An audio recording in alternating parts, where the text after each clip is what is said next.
Il vaut mieux pour lui qu'il grandisse à l'écart de tout cela. Hello YouTube, j'espère que vous allez bien. On se retrouve aujourd'hui, je vous l'avais promis, pour un update lecture, du coup de plusieurs mois tout de même. Vous verrez, n'ayez pas peur, ça fait quand même pas beaucoup de livres étant donné que je n'ai pas beaucoup lu. Mais au moins, on se remet à jour et j'essaye ensuite de vous reprendre régulièrement tous les mois pour un update. On part donc pour cette fois avec deux BD, 1, 2, 3, 4, 5 romans. Donc quand même, c'est pas le néant absolu, c'est déjà pas mal. Bon, je vous ai attrapé là pendant une micro-éclaircie, donc si le soleil passe, part, revient et qu'il se met à faire tout noir, c'est le temps de novembre.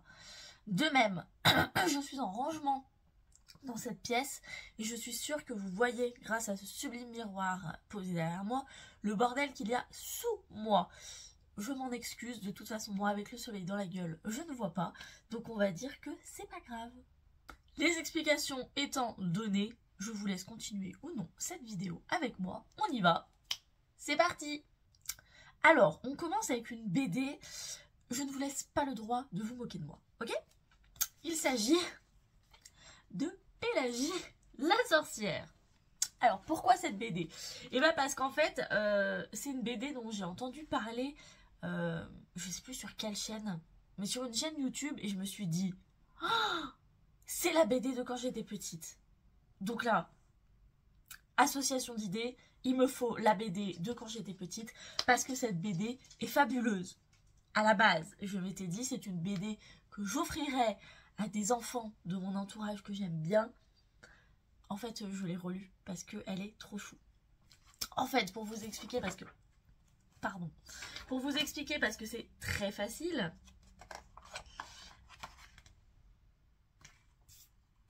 Je me rends compte que j'ai un papier dedans et je sais pas ce que c'est. Je vais pas vous dire ça. Bref, Pélagie la petite sorcière, qu'est-ce que c'est? C'est l'histoire d'une sorcière qui vit dans une maison qui est toute noire. Parce que c'est une maison de sorcière. Mais elle a aussi un petit chat, je vous le montre, qui est lui aussi tout noir. Donc elle fait que de se casser la gueule sur son chat ou de s'asseoir sur son chat et ça la gasse. Ouais, je suis hyper premier degré. Donc elle va finir par essayer en fait de changer son chat de couleur. Donc elle va mettre son chat en vert, sauf que dans le jardin forcément le chat elle l'écrase. Elle va mettre son chat je ne sais comment mais elle le trouve plus. Au bout d'un moment, je crois qu'elle met son chat multicolore, sauf qu'en fait elle se rend compte que le chat, mais il est très triste d'être multicolore.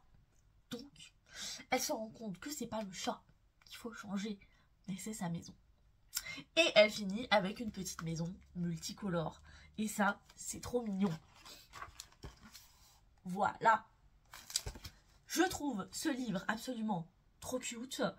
Donc voilà, je me le suis refait, j'étais trop contente. J'ai découvert qu'il y en avait d'autres qui étaient sortis. Mais quand même, c'est celui-ci qui reste le premier. Et trop chou. Bon, j'ai pas d'enfant, mais quand même trop chou. Il y a un petit CD. Donc vous pouvez le faire écouter en même temps que vous le faites lire à vos enfants. Donc voilà, je trouve ça trop mignon, joie bonheur, je suis trop contente d'avoir repris avec cette petite BD. La deuxième petite BD, parce qu'on a quand même passé 3 minutes sur une BD pour les enfants, c'est celle-ci, donc Toute pour un d'Olivier Gay et de Jonathan Auconte, aux éditions Dracou. Et ben j'ai bien aimé cette BD, elle est quand même plutôt conséquente. C'est une histoire qui est complète. On va suivre en fait 3 femmes dans une quête un petit peu presque en mode pirate pour sauver le royaume du personnage principal.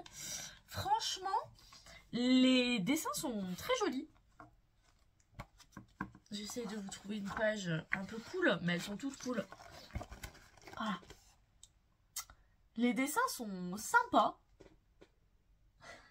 Les personnages sont hyper drôles, les couleurs sont cool, on a un peu de tout, on a de l'action, on a du complot politique, on a aussi quand même un peu de romance, mais surtout une très très grosse histoire d'amitié et de famille. Il est très très beau. avouons-le. Donc franchement ça c'est une BD qui est cool parce que moi ça commence à me saouler d'acheter des BD qui se finissent trop vite, qui coûtent quand même un petit peu cher, disons-le, pour se finir très très vite.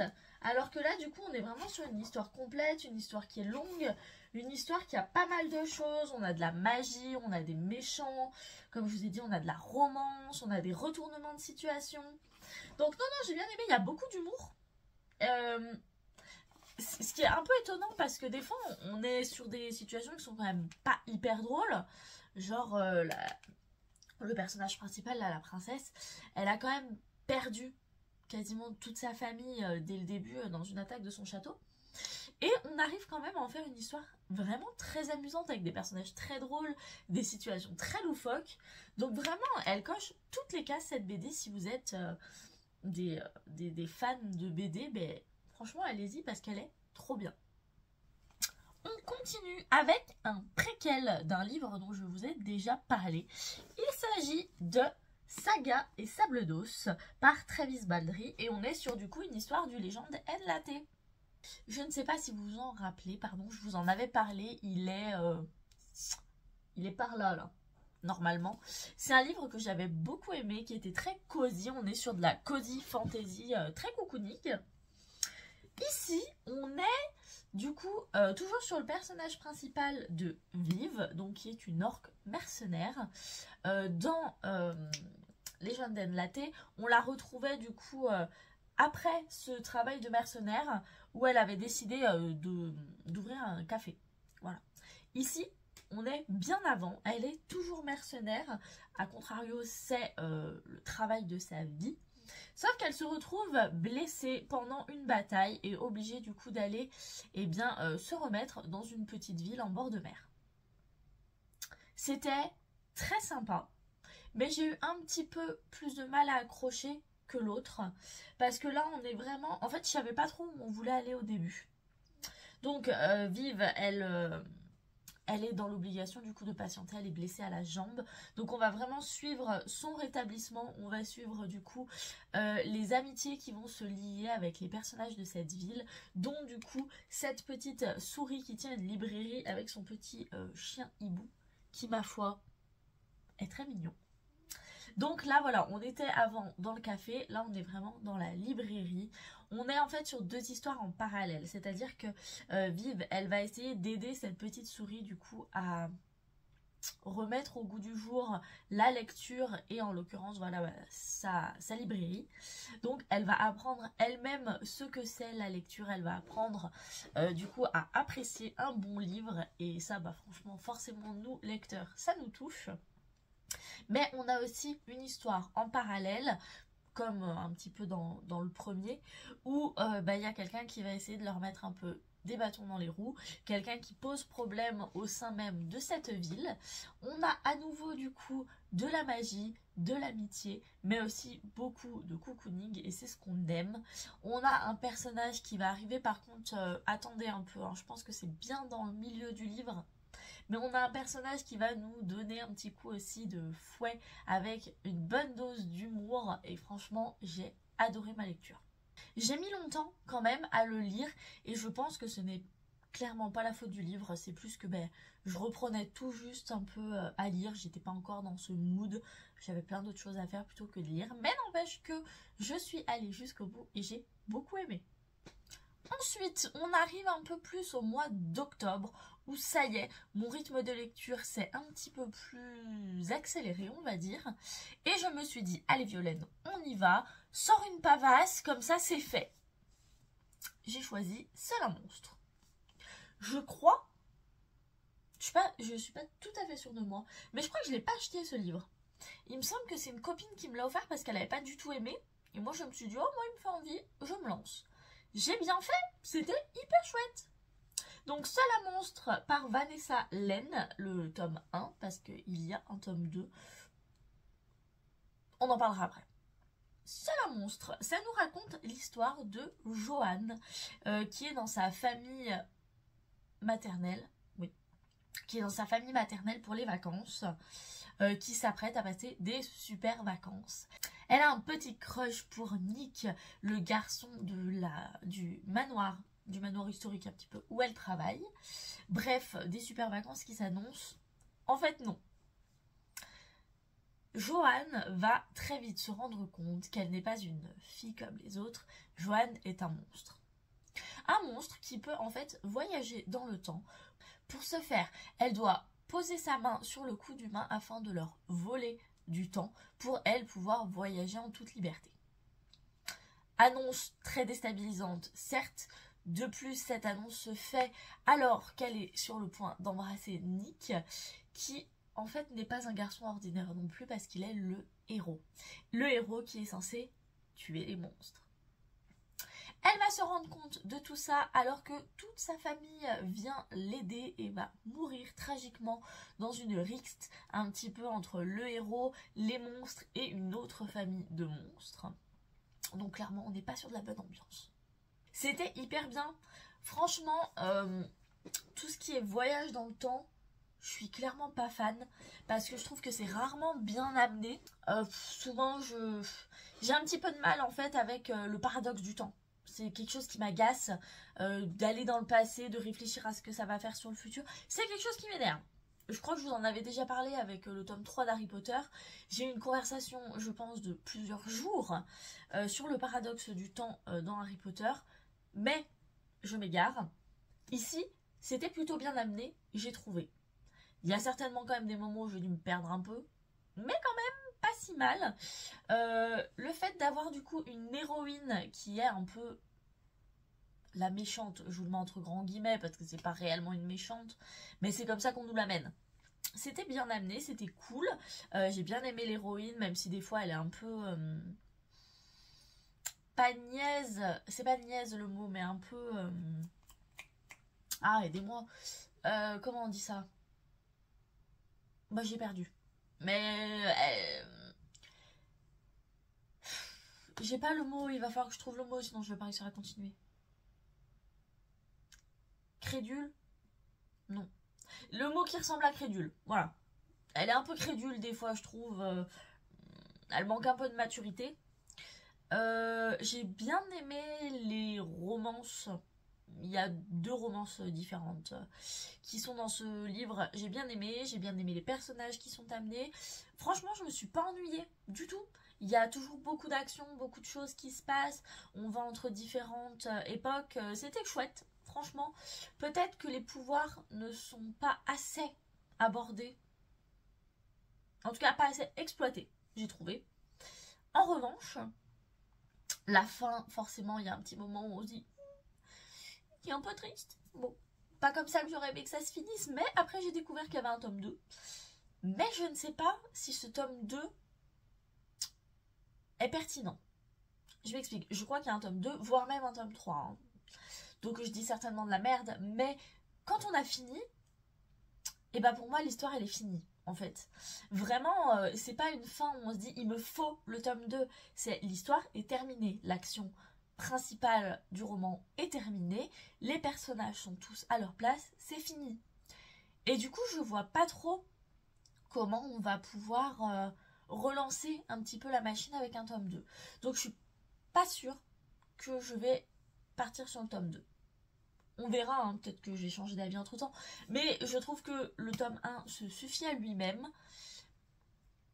Et je suis pas sûre d'avoir franchement encore envie de me plonger avec les personnages, etc. qui sont pourtant chouettes. Mais c'est bon quoi, j'ai eu ma dose. Si vous avez lu le tome 2, voire le tome 3, je sais pas s'il est déjà sorti ou pas, n'hésitez pas à me dire ce que vous en avez pensé, ça serait très intéressant pour moi. Mais en tout cas, bonne lecture. Mais c'est bon. Ensuite, on passe à un coup de cœur. Et je pense que là, c'est vraiment le livre où je me suis dit, mais meuf, c'est pour ça que t'aimais lire. Donc, faut reprendre à fond, là. Je vous en parle rapidement. Parce que je pense que je vais vous faire vraiment une vidéo complète sur toute la saga. Parce qu'il y a pas mal de choses à dire. Donc, je vais vous parler rapidement de celui-ci. Il s'agit donc de cette beauté absolue par Margot Dessen, le tome 2. Vous l'aurez compris, je ne vais pas m'appesantir là-dessus. C'est un coup de cœur, c'est un gros coup de cœur. Quand je me suis relancée dedans, je me suis dit, je me rappelle plus de rien. il y a beaucoup de personnages. J'étais en mode, oh, je me rappelle plus les noms, je me rappelle plus qui est qui. Et pourtant, je crois que j'ai un marque-page quelque part avec les noms de tout le monde, mais je l'ai pas retrouvé. Je me suis dit, merde, il va falloir que je relise le tome 1. Eh bien non, déjà, parce que notre chère Margot Dessen, qui est un amour sur Terre, nous a fait un petit résumé de tous les personnages principaux. Et ça, c'est trop cool. Les personnages avec leur pouvoir, leur matricule, toute leur histoire dans la zone. Merci Margot Dessen, mais merci, c'est de ça qu'on rêve à chaque fois qu'on ouvre un livre. Bref, ça m'a beaucoup aidé. Je me suis quand même refait une petite photo avec tous mes personnages. On retrouve donc tous nos personnages principaux, parce que c'est tous des personnages principaux, à la sortie de la zone. On les retrouve vraiment tout de suite à la sortie de la zone. Il ne s'est pas passé des trucs, on n'a rien oublié en route. On est à la sortie de la zone et c'est ouf. Au début, on comprend pas trop où on veut nous emmener. On comprend qu'il y a une couille quand même, hein. Je me permets d'arrêter pour m'excuser pour mon langage très fleuri pendant cette vidéo. Encore pardon. Parce que ils sont pas tous traités de la même manière, ils sont pas tous au même endroit. On comprend qu'une guerre civile se profile. Et je me suis dit, guerre civile, ça m'intéresse pas trop. Vraiment, il partait super mal ce livre, hein. Ça fait des mois et des mois qu'il est dans ma pile à lire, j'avais pas envie. Et pourtant, c'était trop bien. Comme d'habitude, on a une alternance de points de vue entre tous les personnages. Donc ce qui est très bien, c'est que vraiment on va se balader dans toute la ville, dans tout le territoire, avec des moments où on va être vraiment avec Prime qui est particulièrement privilégiée parce qu'on essaye vraiment de l'encenser, d'en faire vraiment un modèle pour toute la civilisation.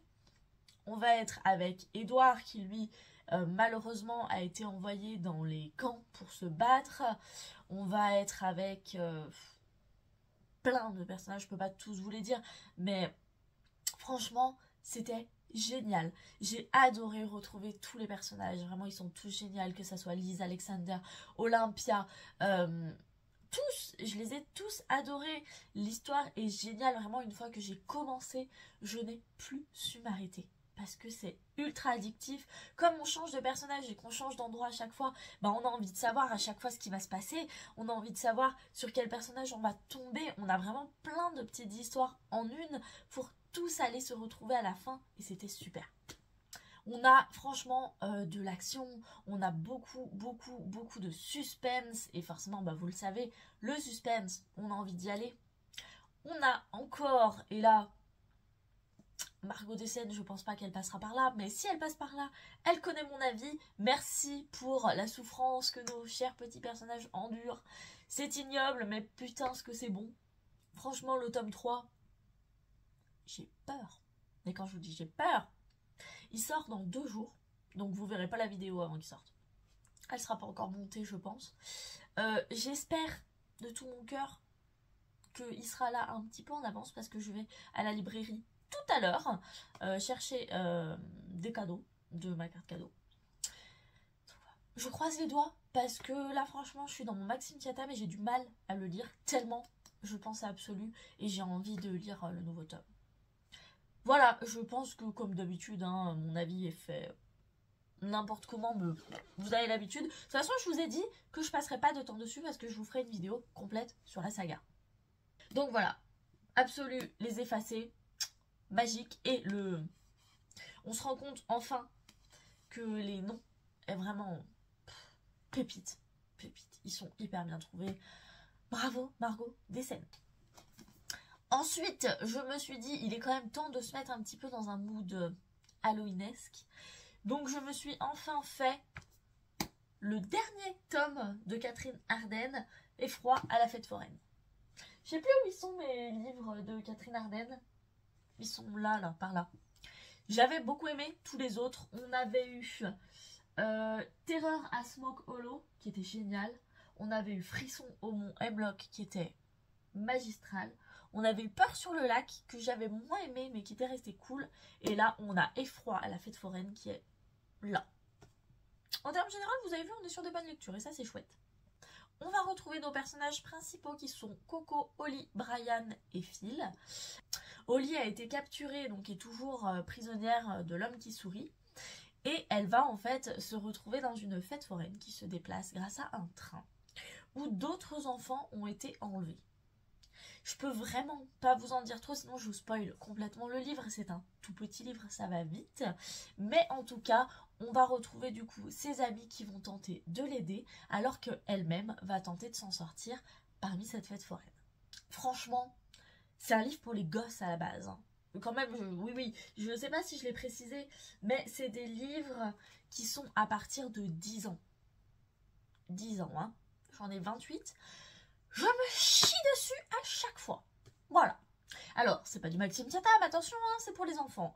Mais, quand même, hein, là, on est sur des clowns pas très sympathiques qui font quand même bien flipper. On est sur des ambiances ultra sombres et tout comme ça. C'est trop bien fait. J'aurais voulu, mais qui dure 2 fois plus, parce que je me suis vraiment mise dedans direct.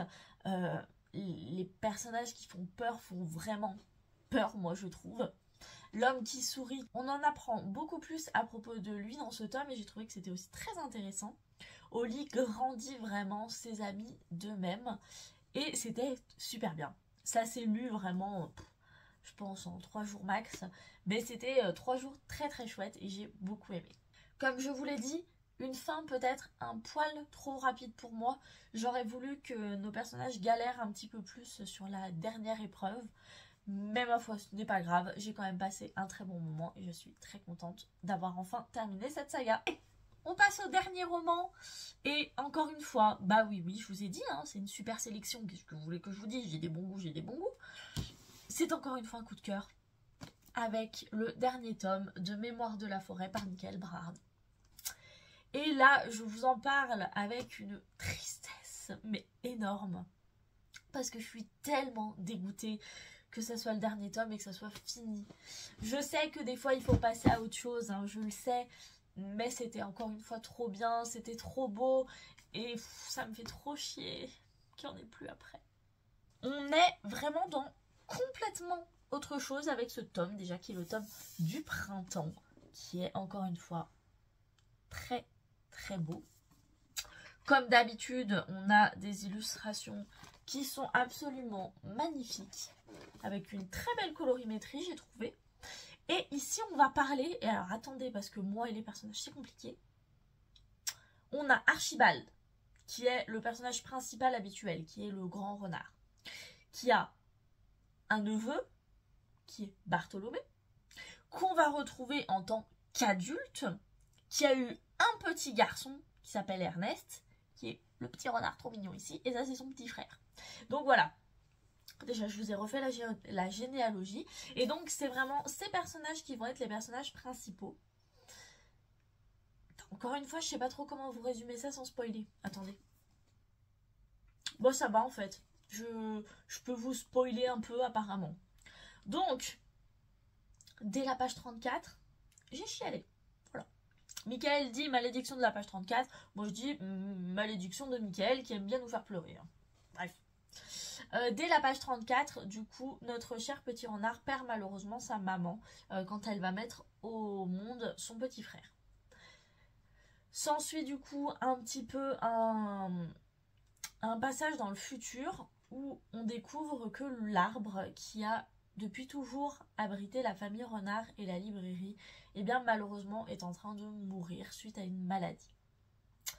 Le petit Ernest ne peut se résoudre à laisser cet arbre qui contient tous les souvenirs de sa famille et de sa maman mourir, donc il va essayer de trouver l'arbre à souhait pour souhaiter de pouvoir retrouver sa maison.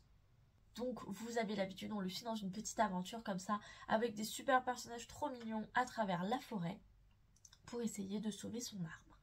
En plus de ça, du coup, on a des petits retours dans le passé, où on retourne un petit peu à l'époque qu'on avait connue nous avec nos personnages, donc c'était chouette. C'était encore une fois une aventure très belle, pleine de douceur, pleine d'aventure, pleine de rire, avec une écriture toujours aussi extraordinaire, des personnages toujours aussi mignons. C'était une très très belle lecture. Les illustrations, je vous le dis à chaque fois, mais qui parsèment le roman, sont sublimissimes. Vraiment, J'en ai juste les illustrations m'ont fait un peu monter les larmes parce que je les ai trouvées trop belles. Celle-là, je l'adore. Voilà. Celle-là, je la trouve trop belle. La lumière est toute douce. Mais il y en a plein d'autres. Hein. Celle-là, elle est dingue. Hop, je vous cache encore ma tête. Voilà. Voilà. On a encore des mots qui sont très bien posés sur plein de choses. On va parler de vieillesse, on va parler de deuil, on va parler de famille, on va parler d'acceptation de la famille et des changements. On va parler d'estime de soi aussi avec un autre des personnages. Bref, toujours des sujets qui sont d'actualité, qui sont très importants. Encore une fois, à mettre entre les mains d'adultes comme d'enfants, je pense. Une super lecture. Franchement, j'ai pleuré, mais j'ai pleuré. Après, moi, je pleure tout le temps, vous avez l'habitude. Mais là, quand même, c'était hyper dur pour moi. Autant d'apprécier une histoire qui était parfaite, mais autant de me dire que c'était fini, que ça sera la dernière fois que je lirai Mémoire de la forêt. Voilà, ça m'a beaucoup touchée. Je pense que je suis encore un peu émue de ce livre parce que vraiment, ça me fait chier. J'ai des sagas hein, où je me suis dit oh non c'est les derniers, c'est dommage. Et lui c'est vraiment un déchirement, j'ai l'impression de dire au revoir à des personnages et c'est hyper dur. Et voilà, nous avons fini cette update. Donc quand même, hein, je vous ai pas fait une vidéo pour rien. J'avais quand même un peu de lecture, je suis contente de m'être remis un peu dans le bain là, de lire.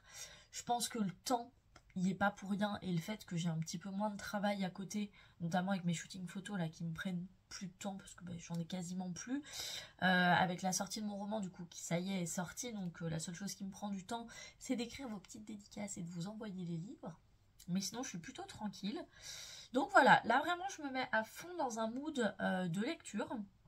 Je suis en train de lire là le nouveau roman de Maxime Chatham, Prime Time. Je suis aussi en même temps en audio par contre sur La passeuse de mots. Du coup le dernier tome c'est le tome 4. J'en suis voilà. J'avance pas hein. C'est ça hein, que j'ai lu, c'est pas ça. Donc j'en suis à moins de la moitié, mais il est ultra long et je pense que là pour l'instant en tout cas j'ai pas le choix. Je suis vraiment dans l'obligation de le lire en audio, du moins du coup de l'écouter en audio, parce que en fait juste voilà, juste ça me rebute, mais direct, là, j'arrive pas à le lire. Pour l'instant, il est chouette, hein. Mais en fait, et c'est la base des romans d'Alric et Jennifer, c'est que on est sur une écriture très lyrique, très poétique, et des fois, c'est un peu trop pour moi. Vraiment, des fois, on a ça d'écrit où c'est pour décrire une feuille parce qu'elle est jolie quoi. Donc j'aime beaucoup hein. J'aime beaucoup et c'est pour ça que je continue la saga. Mais là dans le mood où je suis, j'ai besoin que ça bouge, j'ai besoin que ça avance, j'ai besoin d'action. Là c'est un peu trop plan-plan. Donc par contre en lecture audio c'est très agréable. Je crois que c'est Adeline Chataille qui fait la voix. J'aime beaucoup cette voix, elle est très douce, très entraînante. Des fois, je me perds un petit peu dans les changements de narrateur. Mais en termes général, je retrouve le fil assez vite. Bref, à la base, c'était une aparté. Tout ça pour vous dire que voilà, j'ai celui-ci en cours et celui de Maxime Chatham. Donc voilà, je sais plus pourquoi je vous disais tout ça. Pour dire, je crois que j'avais repris la lecture et que j'étais contente. Voilà, donc on va s'arrêter là. Je suis trop contente d'être revenue un petit peu sur YouTube. J'espère que vous serez au rendez-vous pour suivre cette vidéo. N'hésitez pas à me dire ce que vous en avez pensé, à me dire ce que vous avez lu ou non sur ces romans, si vous font envie ou non, comme d'habitude. Petit moment pub, n'hésitez pas à me faire un message pour commander mon roman, ça sera un grand plaisir de vous le faire découvrir. Je vous fais plein de bisous et je vous dis à la prochaine vidéo. Salut!